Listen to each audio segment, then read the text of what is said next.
નમસ્કાર મિત્રો, અમારી એડીટી ગુજરાતી યુટ્યુબ ચેનલમાં તમારું સ્વાગત છે। તો જી હા મિત્રો, ગુજરાતમાં હવામાન વિભાગની વરસાદની આગાહી 2 જિલ્લામાં ઓરેન્જ, 3માં યલો એલર્ટ જાહેર। તો જી હા મિત્રો, મળતી માહિતી અનુસાર મિત્રો જણાવી દઈએ કે કેરળમાં સત્તવાર ચોમાસાની એન્ટ્રી બાદથી હવે દેશના વિવિધ રાજ્યોમાં ચોમાસાના આગમનની ધીમે ધીમે શરૂઆત થવા લાગી છે।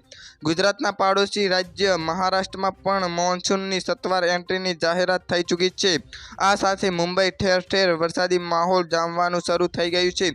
ત્યારે ગુજરાતના હવામાન વિભાગે ગુજરાતના વલસાડ અને નવસારી જિલ્લામાં ભારે પવન સાથે વરસાદની આગાહી કરતા ઓરેન્જ એલર્ટ જાહેર કર્યું છે। જ્યારે સુરત, તાપી અને ડાંગ જિલ્લામાં પણ પવન સાથે વરસાદની આગાહી કરતા યલો એલર્ટ જાહેર કરાયું છે। જી હા મિત્રો, આજના માટે આટલું જ। મિત્રો, અમારી ચેનલમાં નવા હોય તો અમારી ચેનલને લાઇક, શેર અને સબસ્ક્રાઇબ કરી લેજો। ધન્યવાદ।